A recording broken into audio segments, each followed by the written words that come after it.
গর্ভাবস্থার প্রথম 3 মাস হলো প্রত্যেকটা গর্ভবতী মায়ের জন্য একটি ভাইটাল সময়।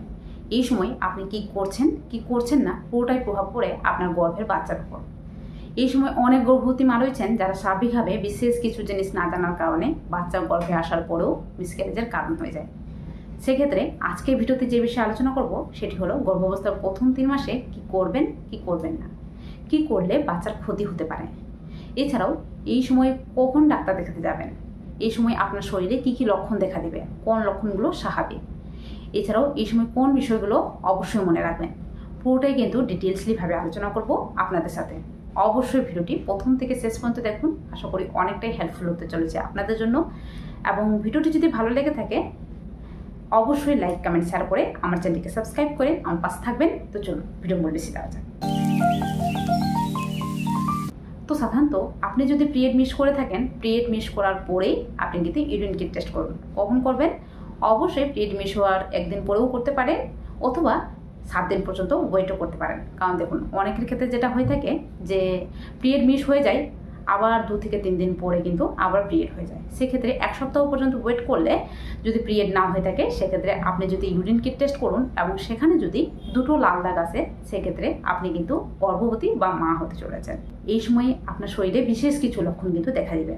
বিশেষত এই সময় যে লক্ষণগুলো প্রকাশ পায় সেটি হলো বমি হওয়া, গা হাত পা দুর্বল লাগা, এছাড়াও কিন্তু বারবার ইউরিনের প্রেশার বেড়ে যাওয়া, স্তনে হালকা পরিমাণে ব্যথা অনুভূত হওয়া, তল পেটে হালকা পরিমাণে ব্যথা অনুভূত হওয়া, এছাড়াও কিন্তু খাওয়ার প্রতি অনীহা ভাব, এছাড়াও কিন্তু ঘ্রাণ শক্তি বৃদ্ধি পাওয়া, এই সমস্ত লক্ষণ কিন্তু আপনার ক্ষেত্রে দেখা দিতে পারে। তবে সাধারণত যাদের ক্ষেত্রে এই লক্ষণগুলি দেখা দিচ্ছে না, সেক্ষেত্রে টেনশনে পড়বেন না। এই লক্ষণগুলি কিন্তু দেখা দিতেও পারে, আবার নাও দেখা দিতে পারে। সেক্ষেত্রে আপনার ক্ষেত্রে ইউরিন টেস্ট পজিটিভ হয়েছে, এর মানে এই সময় কী করবেন? এই সময় অবশ্যই ডাক্তারবাবুর কাছে যান। কখন যাবেন? অবশ্যই যখনই আপনি গর্ভবতী জানতে পেরেছেন তার ঠিক 2 থেকে 3 দিনের মধ্যে যাওয়ার চেষ্টা করবেন। সেক্ষেত্রে ডাক্তারবাবুর কাছে গেলে কি হয়? এই সময় ডাক্তারবাবুর কাছে গেলে ডাক্তারবাবুরা কিন্তু মোস্ট কমন একটি মেডিসিন ট্যাবলেট ফলিক অ্যাসিড দিয়ে থাকেন। ট্যাবলেট ফলিক অ্যাসিড কেন দিয়ে থাকেন? এর গুরুত্ব কি? এর গুরুত্ব হলো এই সময় বাচ্চার ডেভেলপমেন্টের জন্য কিন্তু স্বাভাবিকভাবে আপনার ট্যাবলেট ফলিক অ্যাসিড খাওয়া কিন্তু খুবই গুরুত্বপূর্ণ। এর কারণ হলো বাচ্চার যে গঠন সেটি যাতে ঠিকঠাকভাবে হয়।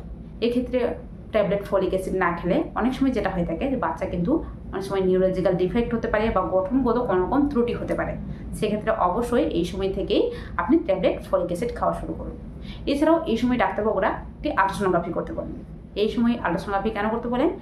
এই সময় আল্ট্রাসোনোগ্রাফি করলে যেটা দেখা হয়ে থাকে সেটি হলো এই সময় আপনার গর্ভে কটি বাচ্চা রয়েছে, এছাড়াও বাচ্চাটি ঠিকঠাক জায়গায় রয়েছে কিনা, এছাড়াও বাচ্চাটি কোনো রকম কমপ্লিকেশন রয়েছে কিনা, আপনার প্রেগনেন্সিতে কোনো রকম কমপ্লিকেশন রয়েছে কিনা, এছাড়াও বাচ্চার হার্টবিট এসছে কিনা, এই সমস্ত কিছু দেখা হয়ে থাকে, যেগুলো প্রথম 3 মাসে জানলেই কিন্তু স্বাভাবিকভাবে আপনার প্রেগনেন্সিতে একটি হেলদি প্রেগনেন্সি রয়েছে সেটি কিন্তু আপনি নিজেই বুঝতে পারবেন। সেক্ষেত্রে অবশ্যই এই টেস্টগুলো করুন। এবং আরেকটি যে মোস্ট কমন টেস্ট সেটি হলো থাইরয়েড টেস্ট। এই সময় ডাক্তারবাবুরা একটি থাইরয়েড টেস্ট করতে বলেন। এর কারণ হলো এই সময় বাচ্চা কিন্তু পুরোপুরি আপনার উপর নির্ভরশীল। বাচ্চা কিন্তু এই সময় থাইরয়েড তৈরি করতে পারে না। সেক্ষেত্রে আপনার শরীরে থাইরয়েড লেভেল ঠিকঠাক রয়েছে কিনা সেটি জানা অত্যন্ত গুরুত্বপূর্ণ। তা না হলে কিন্তু অনেক সময় বাচ্চা ঠিকঠাকভাবে থাইরয়েড হরমোন পায় না, সেক্ষেত্রে বাচ্চার অনেক সময় নিউরোলজিক্যাল ত্রুটিও কিন্তু হতে পারে। সেক্ষেত্রে অবশ্যই একটি থাইরয়েড টেস্ট অবশ্যই করবেন।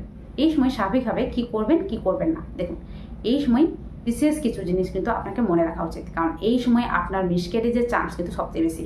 গর্ভাবস্থার প্রথম 3 মাসে বেশিরভাগ গর্ভবতী মায়ের ক্ষেত্রে মিসক্যারেজের চান্স থাকে। সেক্ষেত্রে আপনি বিশেষ কিছু জিনিস কিন্তু অবশ্যই মেনে চলবেন। এই সময় কোনো ভারী জিনিস তুলবেন না, বেশি ঝুঁকে কাজ করবেন না, বেশি জোরে হাঁটাচলা করবেন না, এছাড়াও সিঁড়ি দিয়ে বেশি উঠানামা করবেন না। এছাড়াও কিন্তু এই সময় কোনো ধরনের মেডিসিন নিজে থেকে খেতে যাবেন না। এছাড়াও এই সময় বিশেষত আপনি যদি খেতে না পারেন, সেক্ষেত্রে কী করবেন? সেক্ষেত্রে অবশ্যই লিকুইড জাতীয় খাবার বেশি পরিমাণে খান। এছাড়াও বাড়িকার যে নর্মাল খাবারগুলো রয়েছে, যেগুলো আগে খেতেন, সেগুলো অবশ্যই এখনও খান। কোনো ধরনের স্পাইসি তেল ঝালযুক্ত খাবার খাবেন না। সেক্ষেত্রে আপনার ক্ষেত্রে এই সময় গ্যাস্ট্রিকের সমস্যা, এই সমস্যাগুলো স্বাভাবিকভাবে দেখা দিতে পারে এবং এগুলো খেলে আরও বেশি পরিমাণে হয়ে যেতে পারে। সেক্ষেত্রে অবশ্যই নর্মাল খাবারগুলো খান এবং অবশ্যই লিকুইড জাতীয় খাবার বেশি খান। লিকুইড জাতীয় খাবার বেশি খেলে ভমিটিং হলেও সেই খাবারগুলো থেকে আপনি পুষ্টি পেয়ে যেতে পারেন। এক্ষেত্রে বাচ্চার ডেভেলপমেন্ট ঠিকঠাকভাবে হবে। এই সময় আপনি ডাবের জল খান, ফ্রুট জুস খান, এছাড়াও জলের মাত্রা ঠিকঠাক রাখুন, লেবু জল খান, চিনি জল খান। সেগুলো স্বাভাবিকভাবে আপনার বাচ্চার জন্য, আপনার জন্য যথেষ্ট পরিমাণ পুষ্টি দেবে। এই সময় বিশেষত যে বিষয়টি মনে রাখবেন সেটি হলো কোনো ধরনের টেনশন, কোনো ধরনের চিন্তা, কোনো ধরনের স্ট্রেস নেবেন না। এই সময় কোনো ধরনের চিন্তা টেনশন কিন্তু স্বাভাবিকভাবে আপনার বাচ্চার উপর অনেক বড় প্রভাব ফেলবে। সেক্ষেত্রে বাচ্চার ডেভেলপমেন্টে কিন্তু বাধা সৃষ্টি করবে। সেক্ষেত্রে অবশ্যই এই বিষয়টি খেয়াল রাখবেন। এই সময় কোনো ধরনের ট্রাভেলিং করতে যাবেন না, মানে এক জায়গা থেকে অন্য জায়গায় যাতায়াত করবেন না। এই সময় কোনো জায়গায় হুচুট খেয়ে পড়ে গেলে স্বাভাবিকভাবে অনেক সময় বাচ্চা মিসক্যারেজের কারণ হতে পারে।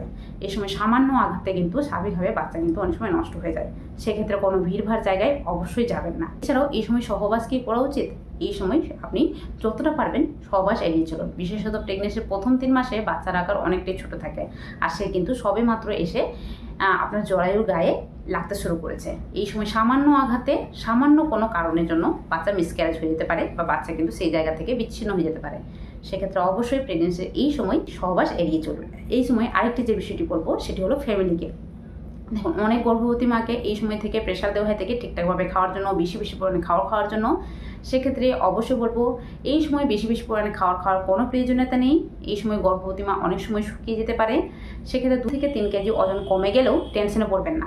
এই সময় ওজন কমে যাওয়া স্বাভাবিক। সেক্ষেত্রে প্রেগনেন্সির সেকেন্ড ট্রাইমেস্টার থেকে আবার ওজন বৃদ্ধি পেয়ে যাবে। সেক্ষেত্রে এই সময় কোনো ধরনের চাপ না দিয়ে প্রেগনেন্সি মা যেভাবে থাকছেন সেভাবে থাকতে দিন। এই সময় যেটা করবেন সেটি অবশ্যই গর্ভবতী মাকে বেশি বেশি করে সাপোর্ট দিন এবং তাকে অবশ্যই জোর দিন যাতে প্রেগনেন্সির এই জার্নিটা সে যাতে সুস্থ সবলভাবে এগিয়ে যেতে পারে। আশা করি আজকের ভিডিওটি প্রচণ্ড পরিমাণে হেল্পফুল এবং ইনফরমেটিভ হয়েছে প্রত্যেকটা প্রেগনেন্সি মায়ের জন্য। তার জন্য অবশ্যই ভিডিওটি বেশি বেশি করে শেয়ার করুন প্রত্যেকটা গর্ভবতী মায়ের জন্য। এবং ভিডিওটি যদি ভালো লেগে থাকে লাইক, কমেন্ট, শেয়ার করে আমার চ্যানেলকে সাবস্ক্রাইব করে পাশে থাকা নোটিফিকেশন বেল আইকন অবশ্যই অল প্রেস করে দিন নিত্য নতুন ভিডিওর আপডেট পাওয়ার জন্য। চলুন দেখা হবে আরেকটি নতুন ভিডিওতে। আজকের জন্য টাটা। সবাই ভালো থাকবেন, সুস্থ থাকবেন, সাবধানে থাকবেন।